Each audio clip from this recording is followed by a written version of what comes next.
अस्सलाम वालेकुम नाजरीन, आप देख रहे हैं जी एच एंटरटेनमेंट। मैं हूं ज़हीर अहमद। नाजरीन, चौथी फिल्म इस ईद पर जो आई उसका रिव्यू आपके लिए लेके आए हैं। फिल्म का नाम है चक्कर, डायरेक्टर हैं यासिर नवाज साहब और फिल्म की कास्ट में शामिल हैं नीलम मुनीर, एहसन खान, अहमद हसन, जावेद शेख, शमून अब्बासी, यासिर नवाज, ख़ुद दानिश नवाज हैं, बीच में शुएब मलिक का भी थोड़ा सा किरदार है।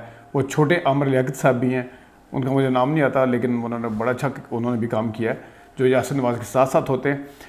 तो फ़िल्म चक्कर के हवाले से हम बात करेंगे। फ़िल्म की जो शुरुआत है वो बड़ी ज़बरदस्त है। जिस तरह मैं कहता हूँ कि गाने की जो प्लेसमेंट है वो ऐसी जगह पे होनी चाहिए कि वो एंड पे ना हो जिस तरह, लेकिन इसमें यासिर नवाज साहब ने इस चीज़ का ख्याल रखा है। जो आइटम सॉन्ग है पतली कमरिया मैं ऐसी चिड़िया, सबका दिल ले उड़ जाऊँ मैं ऐसी चिड़िया, वो नीलम मुनीर पे जो शुरू में ही गाना है। और शुरू से फिल्म जो है वो भरपूर तरीके से जो ज़ारा है, क्योंकि नीलम मुनीर का डबल रोल है, ज़ारा की एंट्री है वो भी बड़ी ज़बरदस्त है। एहसन खान और फिर जो एहसन खान की बीवी यानी दूसरी नीलम मुनीर हैं मैरीन, उनका भी बहुत ज़बरदस्त बीच में इंट्रोडक्शन है, बिल्टअप बहुत अच्छा है। स्टोरी मैं इसलिए नहीं बताऊंगा कि सस्पेंस वाली फ़िल्म की स्टोरी ज़रा सी भी बताना जो है वो फ़िल्म के साथ ज़्यादती है, क्योंकि फिर फिल्म देखने कोई नहीं चाहता। सस्पेंस वाली फ़िल्म को लाजमी जाके देखा जाए, उसके बारे में कुछ भी पता ना हो तो तब हो। लेकिन बाकी मैं डायरेक्शन पे आऊँगा।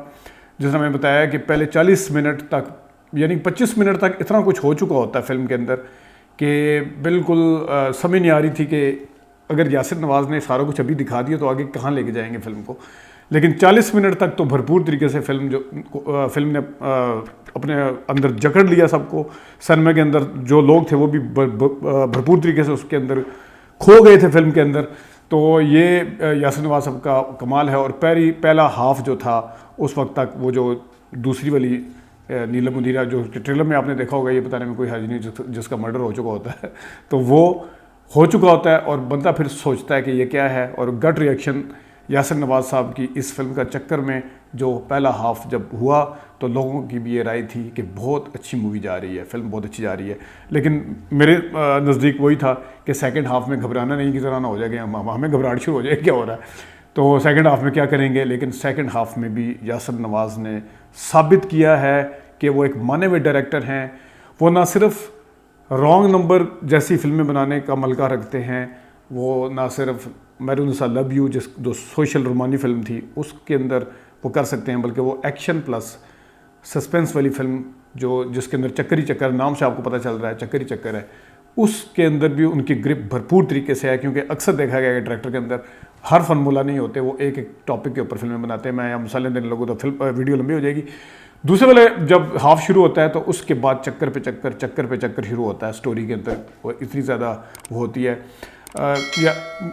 इसमें हल्के से जो करैक्टर जिस तरह वो अहमद हसन का बैरिस्टर चीमा बने हुए हैं, उनका किरदार बहुत शानदार है, बहुत अच्छी अदाकारी की है उन्होंने। जहाँ जहाँ कॉमेडी का टच था वो भी बहुत ज़बरदस्त था।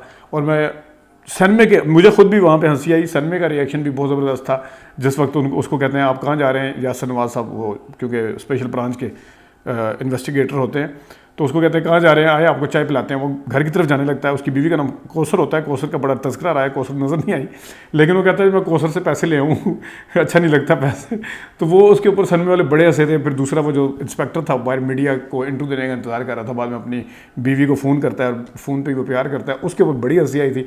और जो चौकीदार था वो जिसमें वो सुनता कुछ और है, गार्ड जो होता है, तो वो छोटे आमिर लियाकत साहब उसका वो मशीन लगाते हैं कानों में, फिर वो सही तरह से, तो वो भी बहुत ज़बरदस्त था। खुद जब इनकी एंट्री है तो कहते हैं ब्रेक ऐसे लगाते हैं, दरवाज़ा तोड़ने की जरूरत थी, ये वाला अपने ट्रेलर में भी देखा होगा, दरवाज़ा तोड़ने की जरूरत थी। तो ये छोटे छोटे जो बीच में एलिमेंट डाले हैं वो हंसी मजाक के, वो एक ब्रीदिंग स्पेस है फिल्म के लिए। यानी कि फिल्म के अंदर कोई स्पेशल कोई बहुत ज़्यादा कॉमेडी नहीं है, सीरियस फिल्म है। मैं इसलिए कहता हूँ कि कॉमेडी फिल्मों में हम अपने आप को मना चुके हैं, लेकिन यासिर नवाज साहब ने ना सिर्फ अपने आप को कॉमेडी फिल्मों में मनवाया है, बल्कि अब उन्होंने जो चक्कर फिल्म बनाई है भरपूर तरीके से उसको हर लिहाज से ग्रिप पे रखा है। क्या जो अदाकारी के डिपार्टमेंट में ज़ाहिर है नीलम मुनीर जो है वो मैं उसको मीरा का लेटेस्ट वर्जन भी कहता हूँ, उनका तिल विल भी है, आवाज़ के अंदर मुमासलत है, शक्ल में भी रंग का फ़र्क है थोड़ा सा, इनका ज़रा फेयर कलर है। बाकी अदाकारी का जो स्टाइल है, मीरा भी बड़ी अच्छी अदाकारी, बाजी भी बहुत अच्छी की थी इसमें। ये ज़ारा जो बनी है, दो जो शेड्स हैं इनको लेके चलना डायरेक्टर के लिए तो चैलेंज होता ही है कि हमें मुझे कुछ तनकीद ना हो कि एक ही अदाकारा से दो रोल करवाएं हैं, कैसे करवाएं हैं। खुद अदाकारा के लिए या अदाकार के लिए भी बहुत बड़ा चैलेंज होता है, लेकिन उन्होंने अपना फ़र्क रखा है। जो एहसन खान की बीवी महरीन है वो घरेलू खातून है, उनकी बॉडी लैंग्वेज और उनके फेस एक्सप्रेशन जो है वो उसी तरह है, जबकि ज़ारा जो दूसरी नीलम मुनीर है वो सुपरस्टार है, फिल्म स्टार है, वो उसके जो हरकतें, उसका फुटवर्क, उसकी जो चाल चलन और उसका बोलने का अंदाज़, उन्हें ड्रग वगैरह भी लेती है लेकिन बोलने का अंदाज़ भी भरपूर तरीके से, दोनों में भरपूर तरीके से फ़र्क नज़र आता है। लेकिन इसी तरह जब महरीन जो है घरेलू खातून जो लड़की है वो जब बन जाती है ज़ारा, उसके अंदर भी थोड़ा सा ज़ाहिर एकदम से तो अपने अंदर चेंज नहीं ला सकती थी, तो थोड़ा सा फ़र्क नज़र आया है इसमें सब। इससे ज़्यादा मैं स्टोरी नहीं बताऊँगा।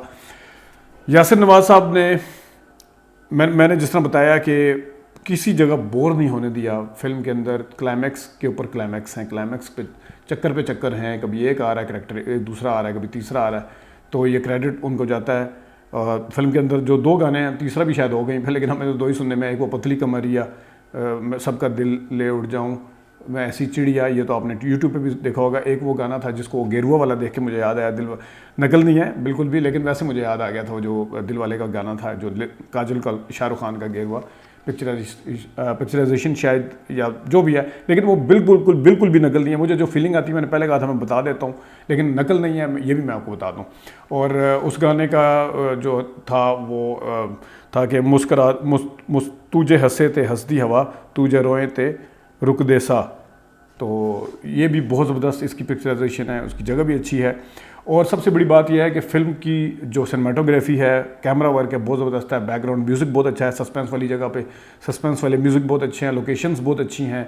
ख़ासतौर पे एहसन खान के भागने वाला सीन जो है पीछे, वो वहाँ से जहाँ पे उनको गोली भी लगती है, वो तंग गलियाँ दिखाई हैं और इस तरह, वो बहुत ज़बरदस्त है। ख़ुद यासिर नवाज़ साहब की जो अपीयरेंस है उसको लेके उन्होंने जो एक्टिव अदाकारी की है, बहुत ज़्यादा एक्टिव रहे हैं, मतलब है सूट वूट भी अच्छे पहने और रुमाल शुमाल निकाले हुए थे, ज़बरदस्त तरीके से उन्होंने फिल्म को लेके चले हैं। फिल्म के अंदर छोटी छोटी गलतियाँ, छोटी सी, कोई ज़्यादा लंबी गलतियाँ नहीं, बड़ी गलतियाँ नहीं है। वो जिस तरह ये गलती है कि एहसन खान जो होता है वो जिस टाइम उसको बताता है कि तुम्हारे, जब वो पकड़ा जाता है, जिस टाइम उसको बताता है कि तुम्हारी बीवी जो है वो महरीन नहीं है बल्कि ये ज़ारा है, ये और है जो तुम्हारी बीवी बनी हुई है, तुम्हारी बीवी यानी मर चुकी है, वो जो गलत धोखा दे के तुम्हारे साथ जो रह रही है वो ज़ारा है। हालांकि वो दोनों का प्लान, वो मैं स्टोरी फिर डिस्क्लोज़ नहीं करना चाह रहा, मैं सिर्फ गलती को हाईलाइट करना चाहता हूँ। तो एहसन खान उस चीमे को नहीं सुनाता कि हाँ, जब भी तो मैं कहूँ कि जब मैं घर आया तो उसने क्यों कहा था कि आपने तो कल आना था, तो ख़ुद से सोचता है कि आपने तो कल आना था। जिस वक्त उसको पता है कि ये कल आना था, मतलब है उसको खुद पता है कि मैंने सारी प्लानिंग की हुई है, तो ये खुद से क्यों सोचता है वो, ये मेरा क्वेश्चन है। क्योंकि या तो किसी को दिखाने के लिए सोच रहा हो, क्योंकि मेन तो क्रिमिनल सारा वो, मतलब है वो खुद से क्यों सोचता है, ये मेरा क्वेश्चन है। मैं स्टोरी में डिस्क्लोज़ नहीं करना चाहता। इसके अलावा जो वो छिपकली वाला सीन है, वो जो एक सुक्का सा वकील था सोमरो सा, उसके साथ वो भी बड़ा अच्छा सीन है। वैसे वो तो बड़ी ज़ुबानी किस्म के जुमले बोले हैं जो ये चीमा साहब ने, लेकिन चीमा जब देखता है कि जो महरीन है वो गाड़ी में बैठी होती वो ज़ारा है, लेकिन पता ऐसे ही होता है कि महरीन है क्योंकि ज़ारा तो मर चुकी है, लेकिन होती वो ज़ारा है। तो जिस टाइम उसको गाड़ी में सिगरेट पीते हुए देखता है तो वो एकदम से चौंकता है, चौंक के वो इतनी दूर, काफ़ी दूर होता है, सिर्फ उसको हार्डली मेरे ख्याल में वो ज़ारा ही नज़र आती है सिगरेट पीते हुए। वो जो आगे गाड़ी के अंदर ऊपर विंड स्क्रीन के अंदर वाली साइड पे जो एक लगा होता है छिपकली सी, यानी लिजर्ड लगी होती है, उसका एक मोनोग्राम सा, जो क्या कहना चाहिए, की चेन थी, जो भी था, वो डेकोरेशन पीस टाइप होता है, वो लगा होता है। तो वो इतनी दूर से हार्डली उसको देखता है, फिर पीछे अपना यकीन करने के लिए कि ये वाकई वही है, या जो गलतफहमी भागता है उसके पीछे, लेकिन गाड़ी को वो पहुंच नहीं सकता, वो इशारे से निकल जाती है, पास वो कभी भी नहीं आता। उसको छिपकली को जब दोबारा देखते हैं कि वो बताता है तो वो कि वो छिपकली देख के वो इस तरह हुआ है, दोबारा से जो सीन डाला है उस सीन की कंटिन्यूटी थी नहीं, है ही नहीं थी उसके अंदर, क्योंकि वो गाड़ी निकल जाती है, किसी जगह भी आपको फील नहीं होता कि गाड़ी के ज़रा सा करीब भी गया है। लेकिन जब दोबारा से इंसर्शन दी है उसकी, उस सीन को दोबारा से चलाया है, तो उसमें वो बिल्कुल शीशे के पास आता है और जाके ना सिर्फ मीरा को सिगरेट पीते बिल्कुल क्लोज से देखता है, जितने मेरे और आपके दरमियान फासला है इतना ही, बल्कि वो छिपकली को भी देख लेता है। हालांकि वो उस पहले वाले सीन में कहीं पे भी आपको फील नहीं होगा कि वो गाड़ी के करीब भी गया है, गाड़ी के करीब वो पहुंच ही नहीं सकता, क्योंकि देखने वाला या तो दिखाते किसी तरीके से लॉन्ग शॉट में दिखा देते कि वो गाड़ी के करीब आया, फिर ये क्लोज वाला शॉट अगर लगा दिया जाता तो फिर उसकी जस्टिफिकेशन थी। दूसरा एक छोटा सा है कि जिस वक्त ये जो अहमद हसन है जिन्होंने चीमे का रोल किया है, ये जिस वक्त एहसन खान को बताता है कि उसको एहसन खान पे भी शक हो जाता है, फरीद यासिर नवाज़ पे भी पता होता है कि यासिर नवाज़ उसके पीछे लगा हुआ है। बाद में एहसन खान के बारे में पता चल जाता है। फिर ये वहाँ से जाने की जब कोशिश करता है, जो पहला वाला सीन है, पहले वाले सीन में वो बताता है कि मुझे कौसर बुला रही है, इसकी बीवी बुला रही है, मैंने घर में जाना है, और साथ एक जुमला ऐड करता है कि अपना ख्याल रखना। सेम यही वाला सीन जब दोबारा, जैसा वेंटेज पॉइंट में दोबारा सीन आते हैं ना, जब यही वाला सीन दोबारा आता है तो उसमें सिर्फ ये कहता है कि कौसर मुझे बुला रही है, मुझे घर में काम है, ये कह के चला जाता है। वो एकदम मुड़ जाता है, उसकी मतलब एग्जिट हो जाता है उससे फ्रेम के अंदर से। हालांकि वो ये बाद में कहता है कि अपना ख्याल रखना, लेकिन वहाँ पे ये नहीं कहा कि अपना ख्याल रखना। लेकिन ओवरऑल फिल्म जो है यासिर नवाज़ साहब ने बहुत अच्छी बनाई है, मज़ा आ गया देख के।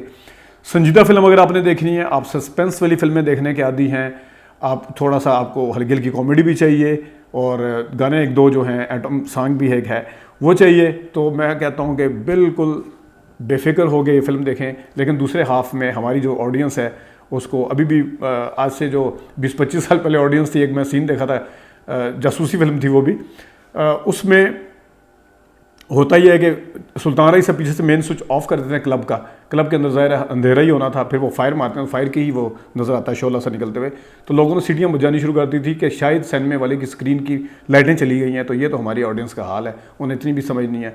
तो इसी वजह से वो लोग जो शुरू में कह रहे थे कि बहुत अच्छी फिल्म है, इस चक्कर पे चक्कर देख के उनको ज़रा चक्कर चढ़े हुए थे, काफ़ी उनको समझ नहीं आ रही थी ये हो क्या रहा है। तो ये थोड़ा सा हमारी ऑडियंस के साथ प्रॉब्लम है, इसमें यासिर नवाज़ साहब का कतई कोई प्रॉब्लम नहीं है। और एक और चीज़, इस फिल्म को देख के मुझे परफेक्ट मर्डर याद आई है, और इस फिल्म को देख के मुझे खोए तुम कहाँ याद आई है, क्योंकि खोए तुम कहाँ और परफेक्ट मर्डर तो सेम टू सेम कॉपी थी। उसमें भी इसी तरह पैसों वैसों का चक्कर होता है। खामंद प्लानिंग करता है, किसी और को हायर करता है, वो जो जिसके साथ उसकी बीवी होती है। इसमें मीरा होती है जो बाबर अली को पसंद करना शुरू हो जाती है, इसका खामंद होता है अजब गुल, आपको याद होगा।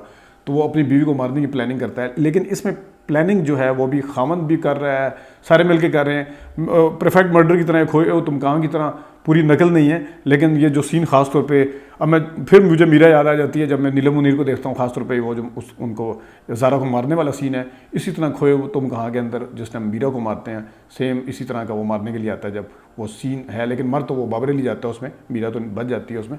लेकिन बहरहाल ये थोड़ी सी उसमें नज़र आती है कि वो पैसों वैसों के पीछे इस तरह प्लानिंग कर रहे हैं, और फिर उसी तरह सस्पेंस है सारा कुछ।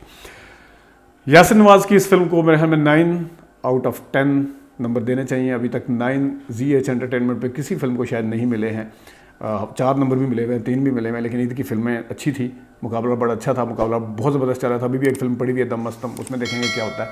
लेकिन बहरहाल यासिर नवाज़ की फ़िल्म लाजमी देखिएगा। चक्कर फिल्म देख के मज़ा आया, थोड़े चक्कर भी चढ़े हैं, और चाय शाय पी के, कॉफ़ी शॉफ़ी पी के दिमाग को तेज़ करके जाना है। फिर नहीं कहना कि फिल्म समझ नहीं आई। अभी तक के लिए इतनी इजाज़त दीजिए, अल्लाह हाफ़िज़।